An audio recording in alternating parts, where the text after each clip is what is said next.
ეს არის ჩვენი გადაწყვეტილება, მე მინდა გაჩვენოთ საქართველოს კონსტიტუცია. მისი 36 მუხლი, საწერია შემდეგი. საქართველოს პარლამენტი ახორციელებს საკანონმდებლო ხელისუფლებას. ასევე არის, რა თქმა უნდა, 46 მუხლები. აქ საუბარია კანონშემოქმედებაზე, ხელმოწერაზე, მაგრამ აქ სადაც პრეზიდენტსაც ეხება ეს თემა, იმასაც ესრიგებს, მაგრამ აქ არის 36 მუხლი. საწერია რომ პარლამენტი ახორციელებს საკანონმდებლო ხელისუფლებას. აქედან გამომდინარე ჩვენ კანონი მივიღეთ, ეს კონკრეტული კანონი 36 მუხლის საფუძველზე. შესაბამისად ის არ საჭიროებს გაგზავნას პრეზიდენტთან და ამოქმედება დაუყოვნებლივ უკვე ძალაშია ეს კანონი. გამომდინარე იქიდან რომ ის არის მიღებული არა 45-46, არამედ 36 მუხლის საფუძველზე.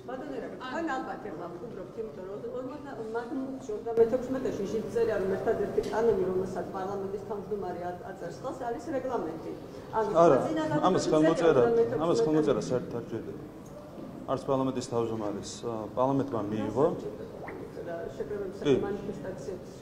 ამ კანონს, იმიტომ რომ ეს კანონი არის 36 მუხლის მიხედვით მიღებული. ანუ არც პრეზიდენტის ხელმოწერა ჭირდება და არც პარლამენტის თავმჯდომარის, იმიტომ რომ ეს კანონი მიღებულია 36 მუხლის საფუძველზე და არა 45-46 მუხლების საფუძველზე. იმიტომ რომ ესეა. იმიტომ რომ იქ ნახეთ, სადაც პრეზიდენტიც იზიარებს პასუხისმგებლობას, იქ არის 45-46 მუხლები გზავნება პრეზიდენტთან. მაგრამ აქ ჩვენ სადაც დამოუკიდებელი, ასე ვთქვათ, ჩვენი დისკრეციით მოქმედებთ, იქ მიიღება კანონი 36 მუხლის საფუძველზე. ამიტომ არ ჭირდება ამ კანონს არც პარლამენტის თავმჯდომარის ხელმოწერა, არც პრეზიდენტის ხელმოწერა. ეს კანონი არის მიღებული არა 45-46 მუხლების საფუძველზე, არამედ 36 მუხლის საფუძველზე. შეგიძლიათ ნახოთ კონსტიტუცია. ვცდილობთ რომ ეხლა გამოიწვიოთ პრეზიდენტის აი რაღაცას არ ვცდილობ კაცო, აგერ ჩაიხედეთ 36 მუხლში რა წერია.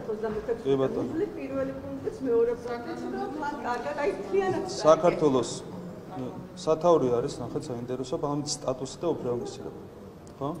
შემდეგ წერია საქართველოს პარლამენტი თელ ტექსტს არ წავიკითხო, იმიტომ რომ რაც ეხება ის ორი პუნქტია, ძალიან მოკლეა 36. საქართველოს პარლამენტი არის ქვეყნის უმაღლესი სამართლებრივი ორგანო, რომელიც ახორციელებს საკანონმდებლო ხელისუფლებას და ასე შემდეგ. ხო, ეს ხო წერია.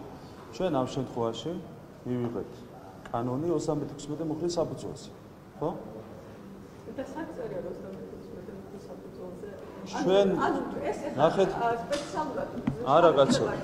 ნახეთ სადაც პრეზიდენტის ნახეთ არა კაცო, არსებობს ორი შემთხვევა, როცა იღებ კანონს. ერთი, როცა პრეზიდენტის თანამონაწილეობით იღებ კანონს და მაშინ ჭირდება ამას გაგზავნა, ხელმოწერა. მეორე შემთხვევა, როდესაც იღებ კანონს 36 მუხლის საფუძველზე. მითქვა რომ არის. რომელი კანონი?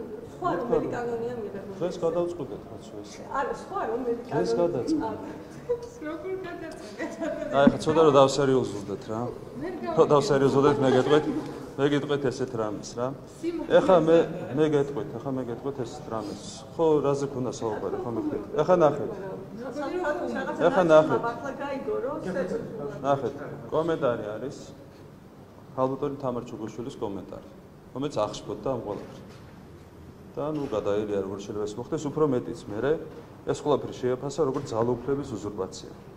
ასევე ქალბატონი ეკაპესელია, იცით რომ არის მათი ერთ-ერთი თავდამცველი. ამ სასწრაფო რამეს პრეზიდენტს კანონი ხელმოსაწერად უნდა გაეგზავნოს, არ გადაგზავნით კონსტიტუციას და არ ყოს ოცნება, ხო წერიას. რატო 36 მუხლით ხო ვიმოქმედეთ? აქ ხო გვიწერია ჩვენ სტატუსი და უფლებამოსილება ქვია თან. ამ მუხლს ხო გვიწერია რომ პარლამენტი ახორციელებს საკანონმდებლო ხელისუფლებას. სად დაირღვა კონსტიტუცია? ნახეთ, ეხლა დრაზეა საუბარი. რაზეც გადაერია ჩუგოშვილი, გადაერია ბესელია, ამ სიგიჟეს ამტკიცებდნენ საკონსტიტუციო სასამართლოში 3 დღის განმავლობაში. მადლობა, დავამთავრე.